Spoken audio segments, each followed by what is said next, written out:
سوائے وہ قوم لوط والا جو اینل سیکس ہے اس کو ضرور ایڈریس کیا گیا. اس حوالے سے جتنی بھی باتیں کی جاتی ہیں وہ علماء کے فتوے ہیں، اور ظاہر ہے کہ جب فتویٰ ہوگا تو وہ ایکسپرٹ اوپینین ہے، وہ اجتہادی ایشو ہے، اس میں کوئی شخص بھی دلائل کے ساتھ کسی کے ساتھ اختلاف کر سکتا ہے، اور اس کو آپ کتاب و سنت کی نص کی طرح بالکل فائنل اتھارٹی نہیں مان سکتے. اس کے لیے دلائل دینے کی ضرورت ہوگی، زبانی کلامی نہیں کہ میرا دل نہیں مانتا، یہ چیزیں اس طریقے سے نہیں. بہرحال اورل سیکس کے حوالے سے میڈیکل ایشو ضرور ریزالو کرنا چاہیے، کیونکہ اس قرآن حکیم نے ہمیں دو ہی علوم بتائے ہیں، ایک ریویلڈ نالج جو وحی کا علم ہے، اور دوسرا acquired knowledge, the knowledge obtained through observations and experiments، science کا علم.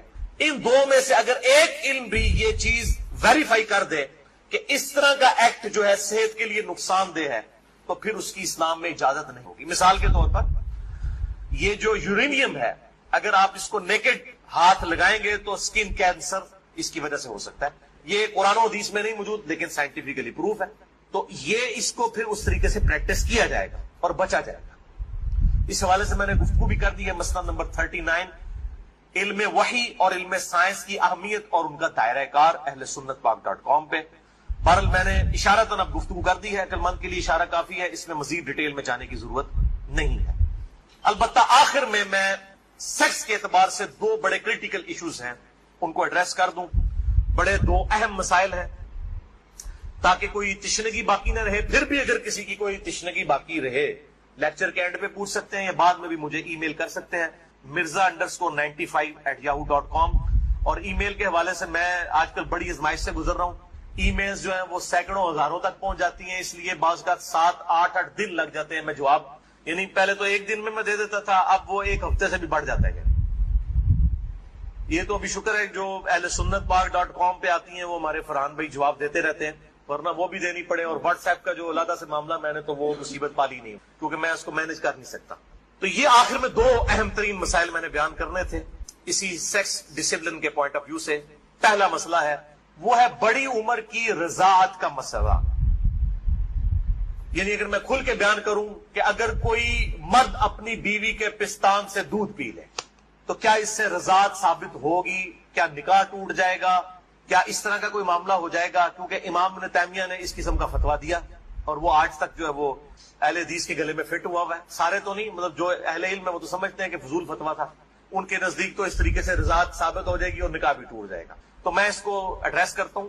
صحیح بخاری اور صحیح مسلم کی متفق علیہ حدیث ہے. بخاری میں 5099 مسلم میں 3568 3568 اور مشکات میں بھی ہے انٹرنیشنل نمبر کے مطابق 3161 کہ آپ صلی اللہ علیہ وسلم نے ارشاد فرمایا کہ جو رشتے دودھ کی وجہ سے، جو رشتے جو ہے وہ نسب کی وجہ سے حرام ہوتے ہیں، وہی رشتے دودھ پینے کی وجہ سے بھی حرام ہو جاتے ہیں. یعنی اگر دو مختلف ماں باپ والے بچوں نے کسی ایک کامن عورت کا دودھ پی لیا ہے تو اس عورت کی جو اولاد ہے وہ ان کے بہن بھائی بن جائیں گے دودھ کے رشتے کی وجہ سے. تو جس طریقے سے نسب جو ہے وہ حرمت والا رشتہ بنا دیتا ہے، اسی طریقے سے رضاعت کا رشتہ دودھ پینے کی وجہ سے بھی اسٹیبلش ہوتا ہے، اور وہ ایک دو بار دودھ پینے سے نہیں. وہ صحیح مسلم میں 3597 نمبر حدیث ہے، مشکات میں 3167 3167 کہ کم از کم 5 مرتبہ اگر کوئی عورت دودھ پلا دے کسی بچے کو تو پھر وہ بچہ جو ہے اس عورت کی جو ڈائریکٹ اپنی اولاد ہے اس کا وہ بہن بھائی بن جائے گا 5 دفعہ کم از کم. تو وہ محرمات ابدیہ میں داخل ہو جائے گا جن کا ذکر سورۃ النساء کی آیت نمبر 23 چوتھے پارے کی آخری آیت ہے سورۃ النساء آیت نمبر 23 میں. ہمیشہ کے لیے جو حرمت والے رشتے ہیں، یعنی ماں باپ کے ساتھ، اس طریقے سے دادی دادا، اس طریقے سے چچا تایا ماموں، یہ سارے رشتے جو حرمت والے ہیں وہ اسی ایک آیت کے اندر بیان ہوئے ہیں سورۃ النساء آیت نمبر 23. بھائیو اس حوالے سے جو احادیث کچھ پیش کی جاتی ہیں کہ اگر کوئی عورت پیالے میں اپنا دودھ نکال کے کسی مرد کو پلا دے تو وہ اس کے ساتھ حرمت والا رشتہ اس کا اس طریقے سے بن جائے گا، تو وہ اس کے لیے محرم ہو جائے گی. تو وہ احادیث منسوخ ہیں اور ان کی ناسخ حدیث صحیح بخاری اور صحیح مسلم دونوں میں موجود. اب امام ابن تیمیہ ان حدیثوں کے اوپر عمل کر کے انہوں نے فتویٰ دے دیا کہ اگر کوئی مرد اپنی بیوی کا دودھ پی لے تو نکاح بھی ٹوٹ گیا، ہمیشہ کے لیے وہ حرام ہو گئی. اور یہ سارا معاملہ، حالانکہ یہ حدیث موجود ہے بخاری اور مسلم دونوں میں. صحیح بخاری میں انٹرنیشنل نمبر کے مطابق 5102، صحیح مسلم میں 3606 اور مشکات میں 3168 3168 کہ نبی صلی اللہ علیہ وسلم نے ارشاد فرمایا الرضاعۃ من المجاعہ، کہ جو رضاعت کا رشتہ ہے یہ بھوک کی عمر تک ہے. جب بچہ بھوک کی عمر میں دودھ مانگتا ہے، یعنی زبان سے نہیں وہ مانگ سکتا، بھوک کی عمر تک رضاعت کا رشتہ رہتا ہے. اور وہ قرآن حکیم میں 2 سال بتائی گئی ہے دودھ چھڑانے کی عمر. تو آپ صلی اللہ علیہ وسلم نے کلیئر کٹ فرما دیا کہ جو دودھ چھڑانے کی عمر ہے اس دوران اگر کوئی بچہ دودھ پی لے، اور وہ بھی صحیح مسلم کی حدیث کے تحت 5 مرتبہ، تو تب رضاعت کا رشتہ، دودھ کا رشتہ اسٹیبلش ہوگا، ورنہ نہیں ہوگا. تو اب جو بڑا مرد ہے وہ تو 2 سال کا تو نہیں ہے.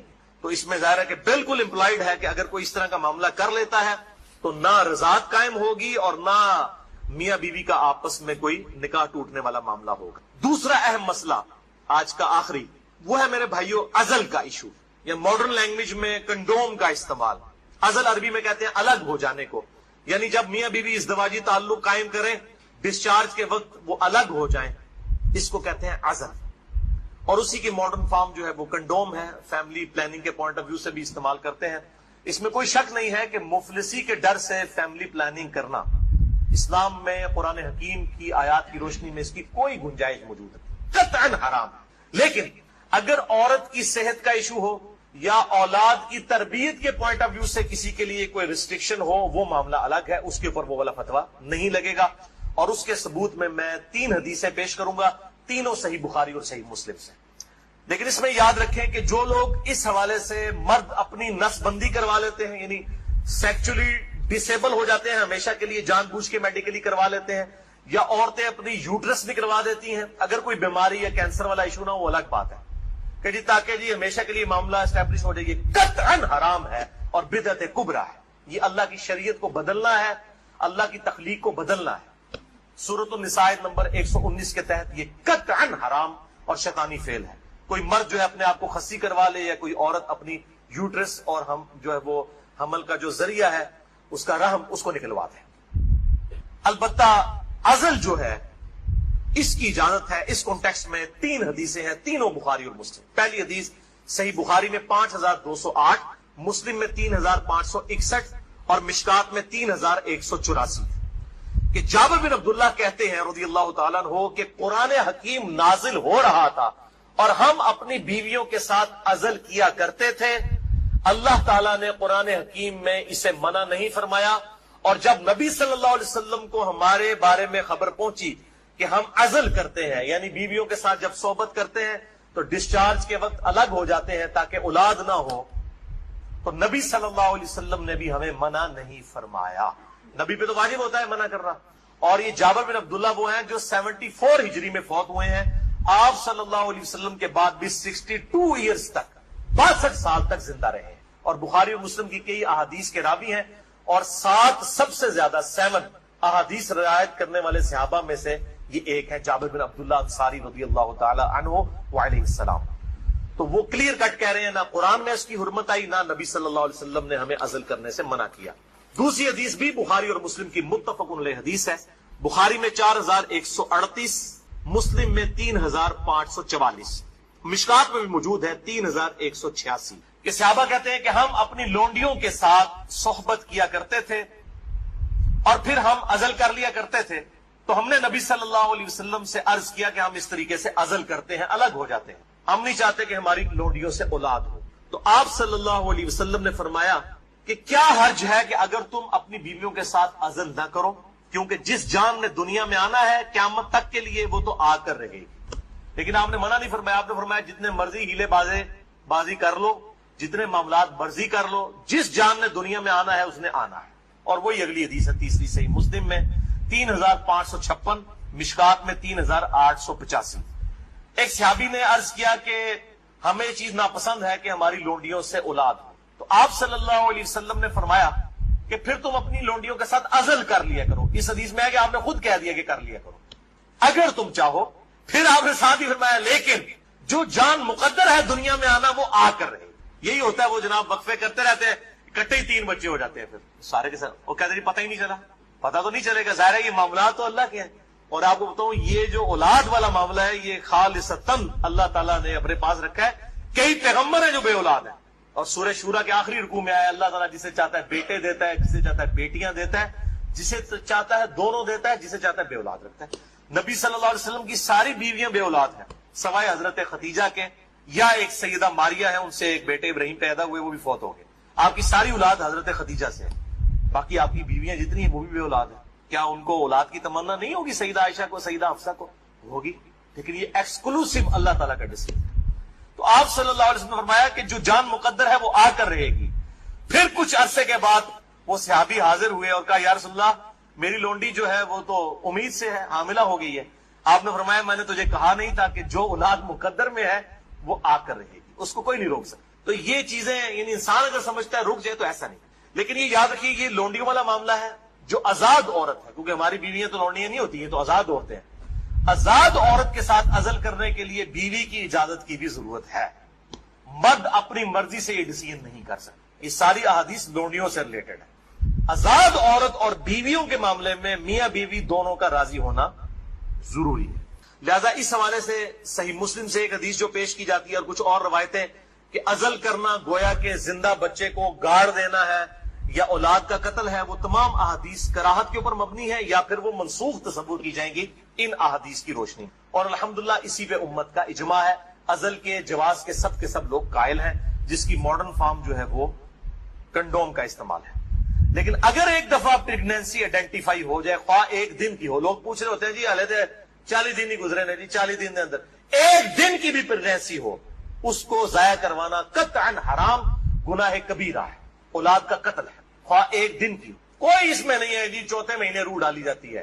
بھائی چوتھے مہینے روح ڈالی جاتی ہے تو اس سے پہلے کیا ہوتا ہے, بچہ بڑا تو ہو رہا ہوتا ہے.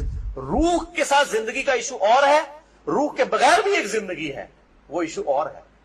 وہ بھی تو بچہ جو ہے ایک ایمبریو سے ایک جو ہے وہ جنین سے معاملات بڑھتے بڑھتے آگے جاتے ہیں, تو وہ بھی ایک زندگی ہے. روح کے ساتھ ایک اور زندگی ہے, روح کے بغیر بھی زندگی اس کے اندر موجود ہے.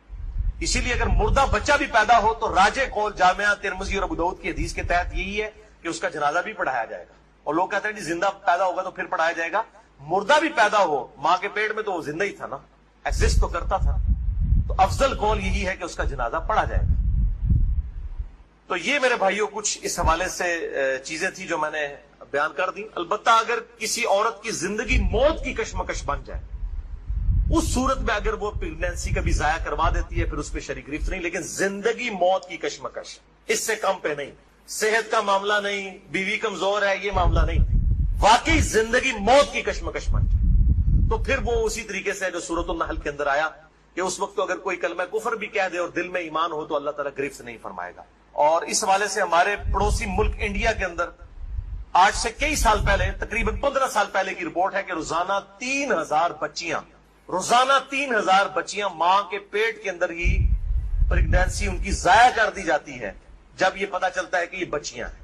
یعنی قرآن اگر کہتا ہے نا بچیوں کو دفن کرنا یہ گناہ کبیرہ ہے, تو یہ گناہ آج تک چل رہا ہے. بیسک ہیومن انسٹنکٹ تو بدلی نہیں ہے نا.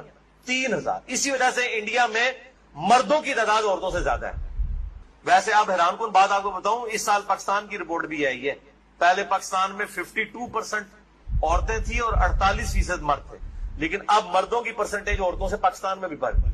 اور اس کی مین ریزن یہ بہت بڑا گناہ ہے اور اللہ تعالیٰ پالنے والا ہے. 1901 کے اندر یعنی جب 20ویں صدی کا آغاز ہوا 1 ارب آبادی تھی, پھر اللہ تعالیٰ نے سائنس کی ترقی کرائی, انسان نے بیماریوں کا کنٹرول اس فزیکل فینومینا آف نیچر سے سیکھ لیا, اور اس وقت 1901 میں کہا جاتا تھا کہ 2001 کے اندر اگر دنیا کی آبادی ڈبل ہو گئی نا تو روٹی نہیں کوئی کسی کو ملے گی. اس وقت 1 ارب تھی 100 سال پہلے, یا آج سے 116 سال پہلے. تو 100 سال کے بعد 2 ارب آبادی نہیں ہوئی ہے, 3 ارب بھی نہیں ہوئی, 4 ارب بھی نہیں ہوئی, 5 ارب بھی نہیں, 6 ارب بھی نہیں, 7 ارب آبادی ہو چکی ہے. لیکن زمین نے اپنے خزانے اگل دیے. آپ جدھر جائیں, میں قسم سے منڈی سے گزرتا ہوں, اتنا فروٹ ہے ختم نہیں ہوتا. اس وقت موچی جوتیاں بناتے تھے, آج چائنا نے مشینوں کے اوپر اتنی جوتیاں بنا دی ہیں کہ دنیا میں 6 ارب انسان, اگر ہر انسان 10 جوڑے بھی خرید لینا وہ ختم نہیں ہوتے. تو سائنس نے ترقی کی ہے. جس زمین سے 40 من گندم نکلتی تھی آج 400 من نکل رہی ہے, 10 گنا زیادہ. امریکہ لاکھوں ٹن گندم ہر سال پیسیفک اوشن میں، بحر الکاہل میں ضائع کر دیتا ہے، ایکسیسو پیدا ہوتی ہے، انٹرنیشنل مارکیٹ میں گندم کی پرائس کو کنٹرول کرنے کے لیے لاکھوں ٹن گندم ضائع کی جاتی ہے، ایکسیسو پیدا ہو رہی ہے، تو اللہ تعالیٰ نے ترقی بھی کروا دی اس اعتبار سے.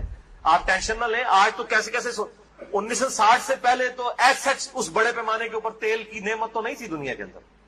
ان عرب ملکوں میں 1960 کے بعد تیل نکلا. ویسے تو تیل کا پہلا کنواں 1748 میں امریکن جو اسٹیٹ ہے پنسلوینیا اس میں دریافت ہوا تھا، لیکن مین تیل جو نکلا ہے وہ اسی 20ویں صدی میں کسی نے سوچا بھی نہیں تھا. اور اب تو اس سے بھی بڑی انرجی کا سورس ہے وہ سولر انرجی ہے. اب چائنا نے کام کرنا شروع کر دیا. آپ دیکھیں گے 10-15 سالوں کے اندر جو ہے وہ ہر بندے نے اپنا جو ہے نا بجلی کا سسٹم اپنے گھر کے اوپر لگایا ہوا ہوگا.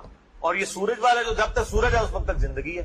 یہ تو نہ ختم ہونے والا جو ہے وہ سورس ہے، رینیویبل جسے ہم کہتے ہیں اپنی سائنس کی لینگویج میں. باقی یہ جو ہے نان رینیویبل سورسز ہیں. تیل ختم ہو جائے گا تو ختم ہو گیا، لیکن یہ سولر انرجی جب تک سورج ہے زمین پہ زندگی ہے، زمین پہ زندگی ہے تو سولر انرجی سے آپ فائدہ اٹھا سکتے ہیں. بعد اللہ تعالیٰ سے دعا ہے جو حق بات میں نے کہی اللہ تعالیٰ ہمارے دلوں میں راسخ فرمائے. اگر جذبات میں میرے منہ سے کوئی غلط بات نکل گئی آج تو اللہ تعالیٰ ہمارے دلوں سے معاف کر دے. ہمیں کتاب و سنت کی تعلیمات پر عمل کر کے دوسرے بھائیوں تک پہنچانے کی توفیق عطا فرمائے. سبحانک اللہم و بحمدک اشہد ان لا الہ الا انت استغفرک و اتوب الیک وما علینا الا البلاغ المبین. جزاک اللہ خیرا. جو بیویاں اچھا برتاؤ کرنے کے باوجود بھی خاوند سے بد زبانی کرتی ہیں ان کے بارے میں شریعت میں کیا حکم ہے، کیسے سمجھایا جائے کہ کچھ رہنمائی فرمائیں. یہ ہمیشہ سوال عورتوں کے اوپر کیوں آتا ہے؟ وہ تو خود پسا ہوا طبقہ ہے. یعنی ہمارے مسلمان معاشرے میں مرد جو ہے بہت ظالم ہے. یہ تو کبھی سوال نہیں آیا کہ جو مرد یہ کرتا ہے تو اس کی عورتیں کیا کریں. عورت اگر بد زبانی کرتی ہے تو قرآن میں آیا کہ عورتوں کی کئی عادتیں تمہیں بری لگیں گی، لیکن تم یہ بھی دیکھو ان میں کئی ایسی اچھائیاں جو تم میں موجود نہیں ہوں گی. سورہ نساء کے اندر آتا ہے. اجماع یہ ہے کہ جب علامات بلوغت پائی جائیں تو وہ جوان ہوگا. عورت کے لیے علامات بلوغت میں سے ہے مینسز کا یعنی حیض کا آنا، یا زیر ناف بال اور بغلوں کے بالوں کا اگنا، مرد کے لیے بھی یہی، یا نائٹ فال کا ہو جانا یعنی جو احتلام ہو جانا. تو یہ علامات ہیں. کسی کو 13 سال میں ہو جاتی ہیں مردوں میں سے، بعض کو 12 سال میں. اور آج کل جس طرح کی ہمارے فاسٹ فوڈ ہیں اور جو اس طریقے سے بے حیائی کے اوپر مبنی چیزیں آ چکی ہیں، لوگ جلدی ایجوکیٹ ہو گئے. 10 سال میں بھی لوگ بالغ ہو جاتے ہیں. عرب گرم ملکوں میں لڑکیاں تو 8-9 سال کی بھی بالغ ہو جاتی ہیں. خود سیدہ عائشہ کے بارے میں بخاری مسلم میں آتا ہے کہ نکاح ان کا نابالغی کی حالت میں ہوا تھا 6 سال میں، اور رخصتی 9 سال میں ہو گئی تھی. تو 9 سال میں بھی عورت تو جوان ہو سکتی ہے اگر اس کے اندر علامات بلوغت پائی جاتی ہو. اگر نہ پائی جاتی ہوں پھر جوان نہیں ہوگی. لیکن البتہ کچھ وقت گزرنے کے بعد اگر کوئی بھی علامت ظاہر نہیں ہوئی تو اگر اس کی ہم عمر اس ایج کی بچیوں میں وہ علامات پائی گئی ہیں تو وہ بھی اپنے آپ کو بالغ تصور کرے گی. اور ظاہر بلوغت کی عمر کی اس لیے ضرورت ہے کہ اس کے بعد آپ پہ نماز روزہ یہ چیزیں فرض ہو جائیں گی. اس سے پہلے صرف ترغیب کی حد تک ہے. وہ ابو داؤد میں حدیث ہے نا کہ جس کا بچہ 7 سال کا ہو جائے اس کو نماز کا کہے، اور 10 سال کا ہو تو مار کے پڑھائے تاکہ عادت بنے. فرض تو اس پہ 12.5-13 سال یا 14 سال کی عمر میں ہوگا. بخاری شریف میں حدیث ہے، حضرت عبداللہ بن عمر کہتے ہیں کہ میں غزوہ بدر کے موقع پہ جب مجھے جہاد کے لیے پیش کیا گیا تو مجھے نبی علیہ السلام نے جہاد میں جانے سے روک دیا کیونکہ بچوں کو اجازت نہیں تھی. اور غزوہ احد کے موقع پر میری عمر 14 سال تھی، جب میں پیش ہوا تو مجھے اجازت مل گئی. تو اس سے 14 سال کی عمر بخاری شریف سے ثابت ہوگی. اور یہ 14 سال قمری اعتبار سے ہیں. ہجری صاحب سے یہ 13.5 سال جو ہے وہ عیسوی اعتبار سے، یہ لیونر ایئرز کے اعتبار سے اگر وہ 14 سال ہیں تو سولر ایئرز کے اعتبار سے 13.5 سال ہمارے جو عیسوی ہیں 13.5 سے کے قریب یعنی بن جاتے ہیں. بعض کا 14 بھی ہو سکتے ہیں، 15 بھی ہو سکتے ہیں. پھر وہ جو بخاری مسلم میں اتنی ڈیٹیل حدیث ہے جو بنو قریظہ کے بارے میں جنہوں نے بدعہدی کی تھی، تو اس میں الٹیمیٹلی سعد ابن معاذ سے فیصلہ کروایا گیا تھا کیونکہ یہودیوں نے کہا تھا جو یہ فیصلہ کرتے ہیں. تو انہوں نے فیصلہ کیا تھا کہ ان کے جو بالغ لوگ ہیں وہ قتل کیے جائیں، عورتوں اور بچوں کو قیدی بنایا جائے. تو جامعہ سنن ابی داؤد میں ڈیٹیل آتی ہے، بخاری مسلم میں بھی آتا ہے. ایک صحابی کہتے ہیں کہ میں اس وقت یعنی میں نابالغ تھا تو میں بچ گیا. اور اس کا طریقہ یہ انہوں نے کہا جی میرے کپڑے اتارے گئے اور میرے زیر ناف بالوں کو چیک کیا گیا تو نہیں اگے ہوئے تھے، تو مجھے بچوں میں شمار کر کے چھوڑ دیا گیا. اور وہ دیکھیں صحابی بن گئے. اگر وہ 1-1.5 سال کا فرق بھی ہوتا تو گئے سن، کیونکہ بدعہدی کی سزا ہوئی تھی نا. وہ میں علیحدہ سے بنو قریظہ کے اوپر بول چکا ہوں، مجھے اب دوبارہ سے بولنے کی ضرورت نہیں ہے. تو زیر ناف بال یا نائٹ فال احتلام کا، ویٹ ڈریم کا آنا، یا عورتوں کے لیے مینسز کا آنا یا بالوں کا اگنا، یہ ان کی بلوغت کی عمر ہے. جیسے ہی بالغ ہوں گی تو شرعی احکام ان کے اوپر لاگو ہو جائیں. ٹھیک ہو گیا. عمر کا ڈیسیژن انہوں نے خود ہی کر لینا ہے اپنے اعتبار سے. اچھا میں ادھر ایک چیز کلیئر کر دوں، تھوڑی یہ امپورٹنٹ ہے. میں ان ماؤں کو کہوں گا کہ جن کی بچیاں یعنی 10 سال کراس کر رہی ہیں وہ اپنی بچیوں کو پہلے ایجوکیٹ کریں. میں شاید کوئی ایسی باتیں کروں جو بھی مذہبی لوگوں کو بری بھی لگے. دیکھیں اسلام یہ جو کہتے ہیں نا جی سیکس کی ایجوکیشن نہیں ہونی چاہیے، سر اسلام میں تو سیکس کی ایجوکیشن ہے. میں یہ نہیں کہتا کہ آپ 2 یا 3 سال کے بچے کو سیکس سکھانا شروع کر دیں، لیکن ذرا ان سے پوچھیں کہ صحابہ کرام کی 14 15 سال کی عمر میں شادیاں ہوئی ہیں. ہمارے 14 15 سال کے بچے کیا سیکس کے معاملے میں ایجوکیٹڈ ہوتے ہیں؟ ہم لوگ تو نہیں تھے. میں آپ کو قسم اٹھا کے کہتا ہوں کہ میں انجینئرنگ یونیورسٹی میں پہنچ گیا تھا اور مجھے یہ سارے معاملات نہیں پتا تھے. صرف اتنا پتا تھا کہ یعنی کہ یہ بالغ ہو گیا بندہ اور نماز پڑھنی ہے، مرد و عورت کا کیا ریلیشن شپ ہے، یہ مطلب سیکس کے پوائنٹ آف ویو سے یہ کچھ بھی مجھے نہیں پتا تھا. جبکہ آج کل تو لوگوں کو پتہ چل جاتا ہے، اس وقت یوٹیوب نہیں تھی نا، ایجوکیشن نہیں تھی. تو یہ ماں باپ کی ذمہ داری ہے کہ بچوں کو یعنی بچیوں کو تو 10 سال کی ہو جائیں تو فوراً ایجوکیٹ کریں. ہوتا کیا ہے، یہ بچیاں اسکولوں میں پڑھتی ہیں اور پھر آپ کو پتہ ہے اچانک ہی اسکول میں پیریڈز آ جاتے ہیں تو بچی تو پریشان ہو جاتی ہے نا، وہ پورے کپڑے بھر جاتے ہیں خون سے. ٹھیک ہے، تو 10 سال کے بعد بچوں کے بیگ کے اندر آپ یعنی وہ 7 رومال یا اس طریقے سے، اب تو خیر لیٹسٹ معاملات ہو گئے ہیں، پیڈز آ گئے. ایجوکیٹ کریں بچوں کو اور بچیوں کو 10 سال کی، کوئی بچیاں تو میچور ہو جاتی ہیں، اور ان کے پیڈز ان کے 1 یا 2 پیڈ رکھ کے بچیوں کے بھیجیں یعنی اسکول میں جب جائیں، اور ان کو پہلے ایجوکیٹ کر دیں کہ اگر ایسا معاملہ ہو تو پریشان نہیں ہونا. بعض سمجھدار مسیں تو ایجوکیٹ کر دیتی ہیں، لیکن ماں باپ جو ہے وہ بیچاری بچیوں کے اوپر کیا گزرتی ہے. آپ ذرا اپنی یعنی جو شادی شدہ ہیں اپنی بیویوں سے پوچھیں کہ جب ان کے ساتھ پہلی دفعہ ہوا تھا تو کتنا تماشا لگا تھا، اور پھر وہ اپنی سہیلیوں کا بھی سنائیں گی فلانی کے ساتھ یہ ہوا یہ ہوا یہ ہوا، اور ایسا تماشا کھڑا ہو جاتا ہے. اس کی بجائے یار آپ ایجوکیٹ کیوں نہیں کرتے لوگوں کو؟ اور لڑکے بھی اسی طریقے سے، لڑکے اگر 12 سال کے ہو گئے ہیں تو ان کو سیکس کے معاملے میں اس حوالے سے ضرور ایجوکیٹ کرتے ہیں. میں یہ نہیں کہہ رہا کہ آپ ان کو وہ والی ایجوکیشن دیں جو مدرسوں میں چھوٹے چھوٹے بچوں کو دے دی جاتی ہے پریکٹیکلی. میں آپ کوڈ ورڈز میں بات کرتا ہوں، آپ وہ والی ایجوکیشن دیں، کم از کم ان کو پتا ہو کہ یہ یعنی نائٹ فال کوئی چیز ہے، غسل فرض ہوتا ہے، یہ والی ایجوکیشن تو ماں باپ کا کام ہے. اور پھر زیر ناف بال صاف کرنے یا بغلوں کے بال کے بارے میں بچوں کو تو نہیں پتا ہوتا، اور پھر بیچارے جن کو بالکل ایجوکیشن نہیں ہے وہ پھر ایسے بلیڈ بھی استعمال کرتے ہیں، زخمی کر بیٹھتے ہیں اپنے آپ کو.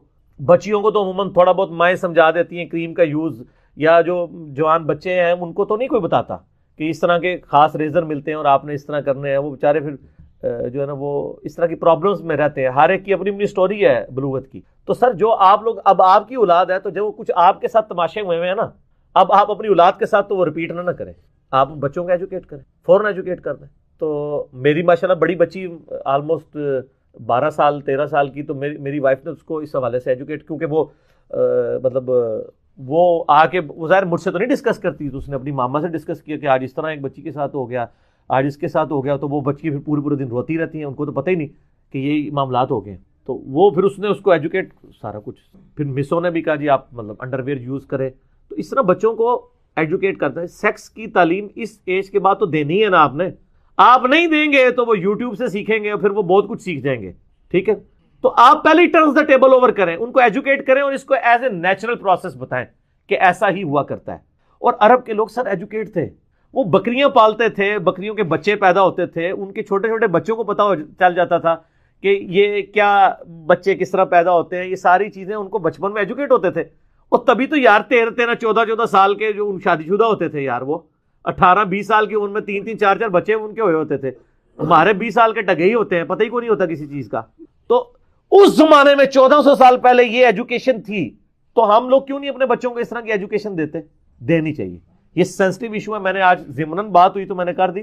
میں نے ایک پلان بنایا ہوا ہے، آپ لوگوں سے شیئر کر دیتا ہوں. اب اللہ کرے وہ کبھی دن ہے. میں نے ایک پلان کیا تھا کہ میں صرف 10 سال سے جو 15 سال کے بچے ہیں نا، ان بچوں کے لیے ایک نشست ریکارڈ کراؤں، تاکہ جو ہمارے بچے اب جوان ہو رہے ہیں نا، ان کے ماں باپ اگر ان کو بتاتے ہوئے خود شرما رہے ہیں نا، تو وہ ویڈیو دکھا دیں کہ بیٹا یہ دیکھ لو، جس میں وضو، غسل، تیمم، استنجا، یہ ساری چیزیں جو نوجوانی کی ایج میں جو ظاہر ہے آپ کو ہارمونز کی چینج کے بعد کئی ایشوز کا سامنا کرنا پڑتا ہے، اس کے لیے وہ کتابیں پڑھتے ہیں. کتابوں میں بھی عجیب قصے کہانیاں مل رہی ہوتی ہیں. تو اس کی بجائے نا یہ والی ایجوکیشن ضرور دے دی جائے، تاکہ وہ بچے بیچارے ادھر ادھر چیزوں کے بارے میں ذلیل نہ ہوں. اس لحاظ سے ویسے ہماری جو تبلیغی جماعت ہے یا دعوت اسلامی جو تبلیغی تنظیمیں بنی ہیں نا، ان کی بڑی پازیٹیونیس ہے کہ اب ہمارے ساتھ بھی یہ ہوا ہے. یعنی میں اپنے بالغ ہونے سے پہلے ہی دعوت اسلامی کے ساتھ اٹیچ ہو چکا ہوا تھا. تو یعنی مجھے اپنی بالغ ہونے کی عمر بھی یاد ہے، 26 مئی 1992. تو میں ایجوکیٹ ہو گیا تھا کہ میں دعوت اسلامی میں تھا. ہم نماز پڑھتے، اس سے پہلے بھی نماز پڑھتے تھے. وضو غسل یہ ساری چیزیں سیکھ لی تھی. تو ان تنظیموں کا کم از کم یہ چیز تو ایجوکیٹ وہ کر دیتے ہیں نا لوگوں کو. اس طرح کی ایک ویڈیو بنائی جائے جس میں ہم یہ ساری چیزیں کوڈ ورڈز میں اتنے طریقے سے کہ بس وہ ایک مہذب انداز میں پہنچے. باقی تو انہوں نے سیکھ ہی جانا, لیکن جب سر وہ خود سیکھیں گے نا سر, پھر آپ کے لیے مسئلہ کھڑا ہو جائے گا. پھر تو وہ سمجھیں گے شاید ہم نے کوئی نئی دنیا دریافت کر لی ہے. ٹھیک ہے, اس کی بجائے آپ اس کو نارمل چیز کے طور پہ پریزنٹ کریں گے تو کوئی پرابلم نہیں ہوگا. تو یہ کرنا ضروری ہے. یہ